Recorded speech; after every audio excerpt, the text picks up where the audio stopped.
Hello and welcome to the second of my Imperator Rome suggestions videos. Now this video took quite a lot longer to make than I was originally anticipating. What I envisaged was one video a week talking about an area of the game I felt could do with a facelift or overhaul, and it turned into a months-long process as my ideas about this particular mechanic got more and more in depth until it became a convoluted mess, and here I am on the 5th iteration of the script. But I believe I've finally struck a balance between what is realistically possible to add to the game and what is more fun. In my review video, I'd praised the trade mechanics of Imperator Rome for one main reason. They promoted conflict. If you really need a source of iron to build your heavy infantry and no one is willing to trade that to you, then inevitably you're going to end up going out and conquering somewhere that has iron or doing without. This part of the game I'm eager to keep in my trade overhaul, but I also want to make trade more realistic, more immersive, and have it link more closely to other parts of the game. I would like trade to have more of an impact on the map, so you can see trade in action and have it bring life to the world. I want to see it have more interaction with diplomacy, warfare, buildings, and other mechanics. Trade should be more granular instead of static, nondescript units of goods, and I think I've come up with a fairly solid proposal that isn't so out there that it has no possibility of ever becoming a reality.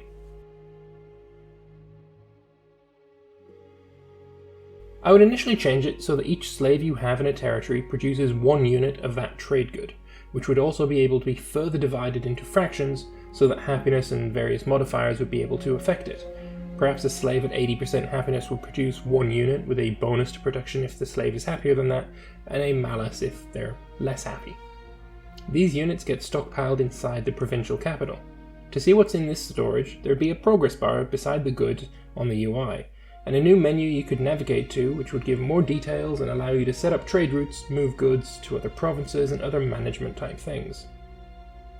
These goods would be stored as good types, so food is still merged together, military wares would be merged together, etc.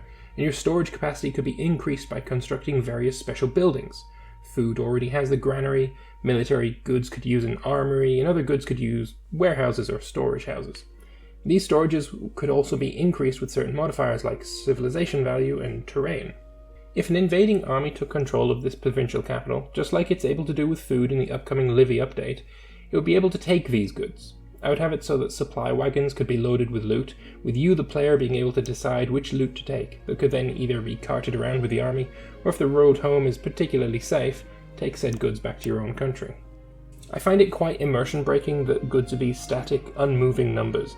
You can produce base metals for the entire game, but as soon as you set up a trade route to export it, you're getting money for just one unit of base metals. I'd like to see it a little bit more realistic, where every nation can trade away the contents of their store for a quick lump of cash in a dire situation, or set up a trade route that gives a small but steady income. In this way, you could set up trade routes via multiple countries, as you'd be able to sell goods that you don't actually produce yourself. Egypt can purchase spices from India, store them in Myos Hormuz, transport them up the Nile and sell them from Alexandria to Rome, something that was historically done when Rome took control of Egypt. Now what reason would the player or the AI have to purchase goods from India and sell them on to the rest of Europe? Well, that would require a price increase incentive, right? Well, yes. I don't want to make a system so overly convoluted to the point where few people actually understand what's going on. Hi, Victoria, too. So having a dynamic supply and demand is probably not going to be feasible. But what I can see to incentivize this kind of trade is a modifier on luxury goods that increase the price the further away from the source that it's being sold. For example, take the aforementioned spices from India. Other Indians can purchase these spices for a reasonable price because they're nearby in the same region. If Egypt wants to purchase these spices, they must pay a luxury tax on them, which the producer of the spices would receive. If they then want to sell them on to Rome, then Rome would pay an even larger tax as it would calculate the tax from India, not Egypt, and Egypt would pocket that extra money. You might be asking yourself now, what about the bonuses you get from trade? The modifier to owning a surplus or exporting a good. Originally my idea that these modifiers would be removed as they don't feel very realistic. Like what part of exporting horses or owning more horses in specifically your capital region makes light cavalry more disciplined? Why exactly does having a surplus of furs make your cohort's experience decay slower? I still think it would be better if these were removed and surplus bonuses would go away, but I also accept that this may make trade rather dull, as getting these surplus bonuses is a bit of a reward for playing the trade game. So to that end, with it being a little easier in my version to have a surplus of more goods than you have trade routes, how would I limit that? I have two thoughts on the matter. Firstly, you could have goods be consumed by the populace. Your citizens may consume papyrus, for example, at 1 per month per 10 citizens in order to get a 5% boost of research efficiency. Or you consume 1 iron per month per 10 freemen to gain a discipline bonus for your heavy infantry. These numbers are taken right off the top of my head and are in no way balanced at a level that would make it into the game, but I hope you get the gist of it. My second thought is that each trade good would have a corresponding building. These would be constructed on the provincial level and be completely separate from the regular buildings to make it a little less confusing and to prevent UI overbloat on the building screen. These buildings would have a maintenance cost of said good, and while that cost is being maintained, you would receive a nationwide bonus that it gives. Enticing business practices, the provincial improvement that gives +1 trade route, could now be changed to be +1 trade good building, or even have it so that you could only have as many buildings as you have trade routes in a province, and perhaps only one of each building could be constructed in a given province. All just little balance tweaks that could be used to make this system work. For example, say the unique buildings for gems is the gem cutter, which has a maintenance of 5 gems per month. If you manage to supply those 5 gems per month, only then would you get the bonus that the gems provide.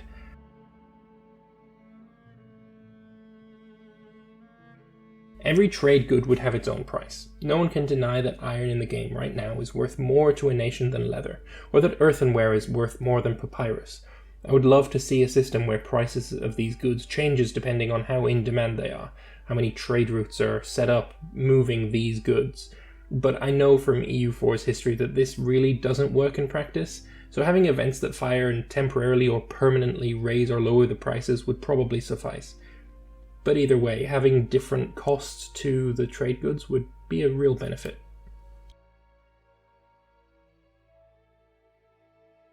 Buildings would be more affected by trade goods than they currently are. Right now, only farms and mines require trade goods to build, though this is less a case of I need this good to be able to make this building, and more this building will increase my production of this trade good.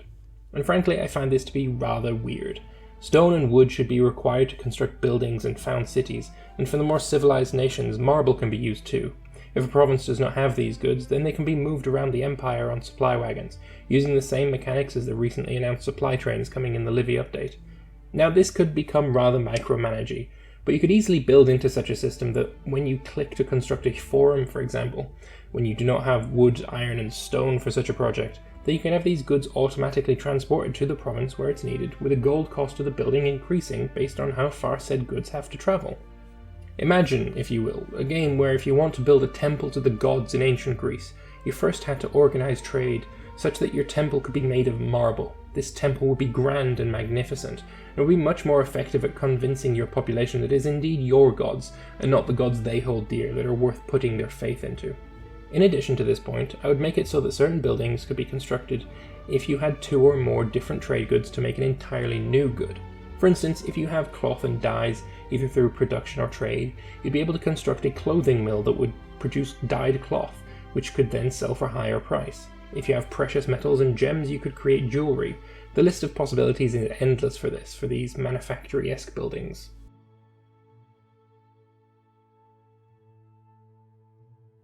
I would tie the goods to troop creation.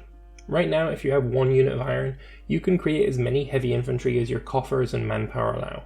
I would change this so that each unit you recruit would require 1 unit of iron, which is then removed from your storehouse. If you have 2 slaves working a source of iron, you can create a maximum of 2 units of heavy infantry per month. If these heavy infantry are killed in battle or through starvation, it would cost iron to reinforce them. A little addendum to this point too, can we make heavy cavalry be really bloody good, but have them both require iron and horses as resources to be able to build them? It makes sense, as they are just heavy infantry seated on a horse after all.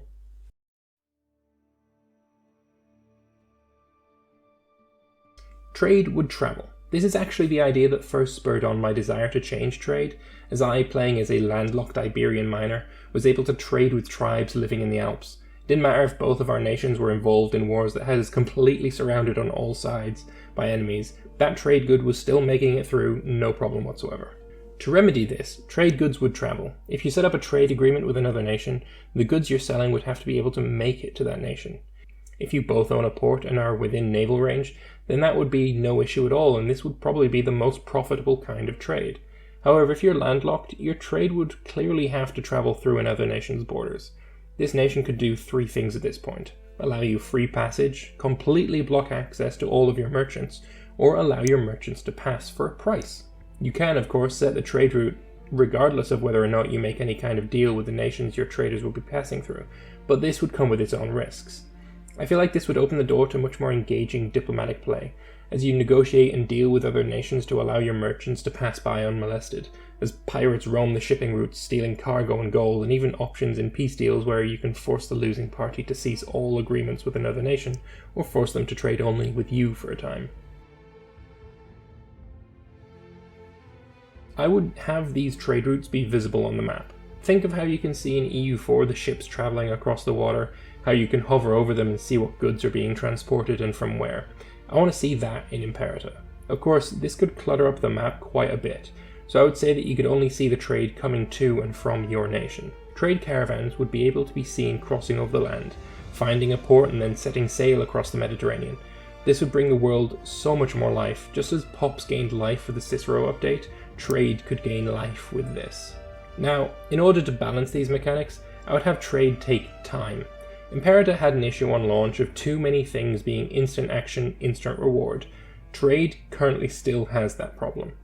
I would make it so that when you make an agreement with another country to begin trade, that trader would actually have to physically make it to wherever he's going in the time it would take for him to get there, going faster if roads have been built, slower when passing over difficult terrain. During this travel time, many different things could happen to the trader. They could be set upon by bandits if they travel in lands less civilized.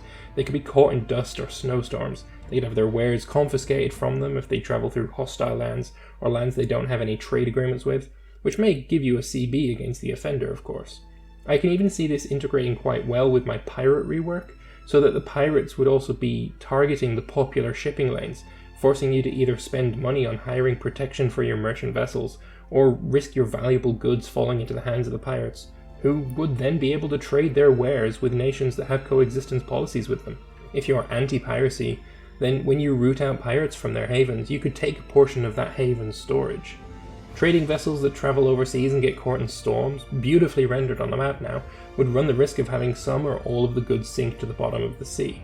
These kind of changes I really think would, bring life to the trading mechanics in Imperator.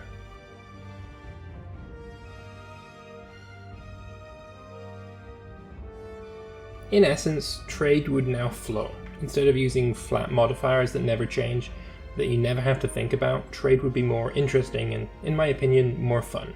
I try to make these suggestions while keeping in mind that not everyone is interested in the same things as me. While I want a super deep game with layers of modifiers that all interact with one another, that could be confusing and boring to another. I think I've come up with a system here that gives people like me what we want, while still keeping it transparent and open enough for a first-time player to not get completely lost in. I hope you like the idea for my rework, and if you have any suggestions on how you would improve it further, please leave them in the comment section below. Thank you all very much for watching, and I will see you next time.